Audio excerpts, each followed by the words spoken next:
Hello everyone, welcome back to our channel. আশা করছি তোমরা সকলে ভালো আছো, আমিও ভীষণ ভালো আছি। তোমাদের সকলকে সাথে নিয়ে আজকের ব্লগটা স্টার্ট করছি।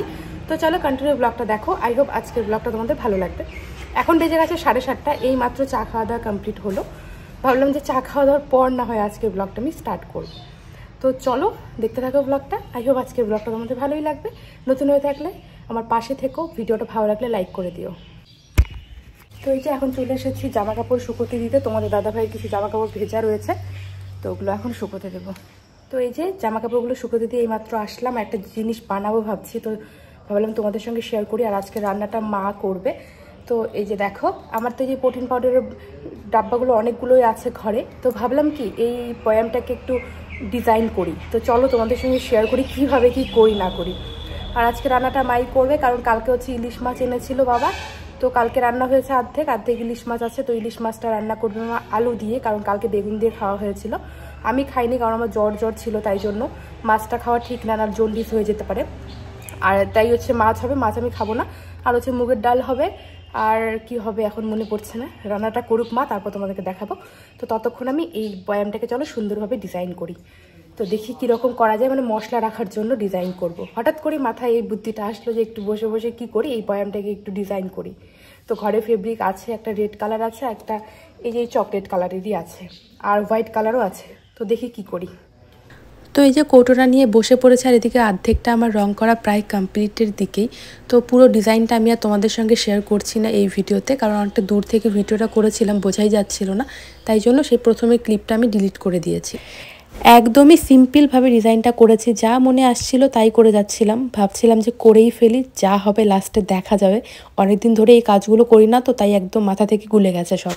তো বন্ধুরা এই যে দেখো, ফাইনালি আমি ডাব্বাটাকে এরকম একটা ডিজাইন দিয়েছি। জানি না কতটা কি ভালো হয়েছে খারাপ হয়েছে, একটা মোটামুটিভাবে করার চেষ্টা করেছি। তো পরে নেক্সট টাইম একটা খুব সুন্দরভাবে একটু ফুলভাবে করার চেষ্টা করব, তখন তোমাদের সঙ্গে শেয়ার করব। আজকে পুরো ডিজাইনটা আর শেয়ার করলাম না, বুঝে পাচ্ছিলাম না কিভাবে করব, যা মনে এসেছে সেইভাবেই করে ফেলেছি।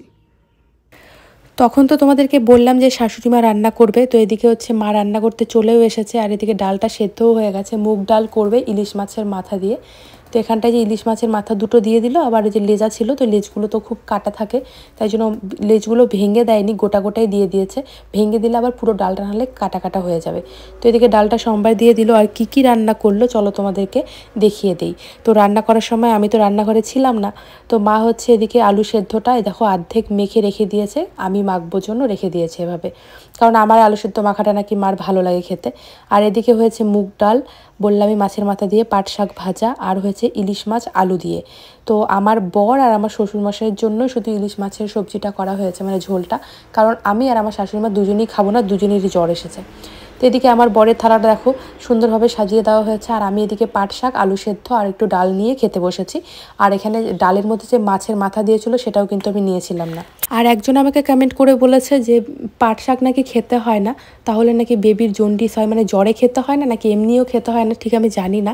তো আমি জানতাম না যে পাট শাক খেতে হয় না, তো নেক্সট টাইম থেকে আর খাবো না।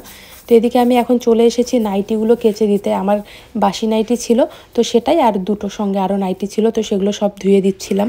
তো চলো বন্ধুরা এদিকে জামা কাপড়গুলো কাচতে থাকি। আর একটা কথা আমি তোমাদের সঙ্গে শেয়ার করি। একজন আমাকে কমেন্ট করেছে, একটা গণ্ডমূর্খ ছেলে আমাকে কমেন্ট করেছে।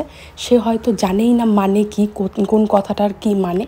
তো চলো তোমরাও জেনে নাও কি বলেছে সে আমাকে কমেন্টে বলেছে যে বরের টাকাটা ভালো লাগে আর বরকে ভালো লাগে, শ্বশুর শাশুড়িকে ভালো লাগে না। সত্যি বলতে গেলে সে আমার ভিডিওতে জানি না কোথায় খুঁজে পেয়েছে আমার শ্বশুর শাশুড়িকে আমার ভালো লাগে না। তো আমি তাকে একটা কথাই বলতে চাই, তুমি না বিয়ে করো না। কেন জানো তো? কারণ একটা মেয়ে বিয়ে করে আসে ওই ছেলেটার জন্যই। আমি যে এখানে বিয়ে করে এসেছি, বা প্রত্যেকটা মেয়ে যে বিয়ে করে এসেছে, আমি যেটা জানি তার স্বামীর জন্যই বিয়ে করে আসে, কেউ শ্বশুর শাশুড়িকে দেখে বিয়ে করে আসে না। তোমরাই বলো তো, তোমরা কাকে দেখে বিয়ে করে এসেছো? নিশ্চয়ই তোমার হাজব্যান্ডকে দেখেই বিয়ে করে এসেছো, তার মুখের দিকে দেখেই তোমরা হচ্ছে সংসারটা সুন্দরভাবে করছো। প্রত্যেকটা বউই কিন্তু তার স্বামীর জন্য ওই বাড়িতে থাকে।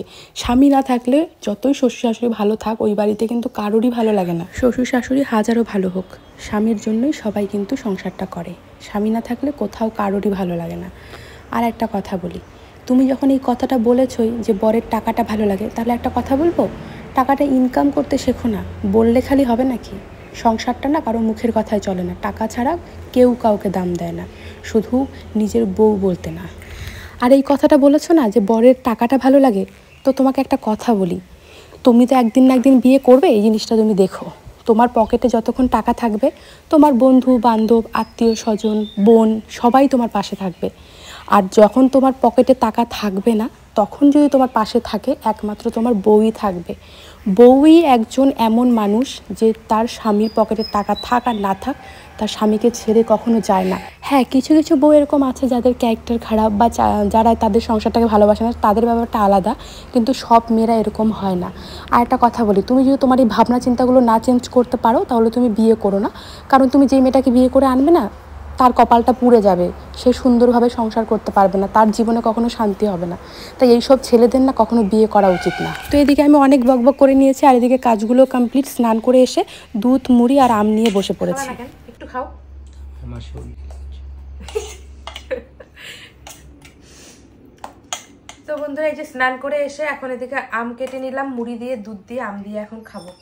ভাত খেতে একদম ভালো লাগে না, একবার ভাত খেলে আরেকবার খেতে ইচ্ছে করে না।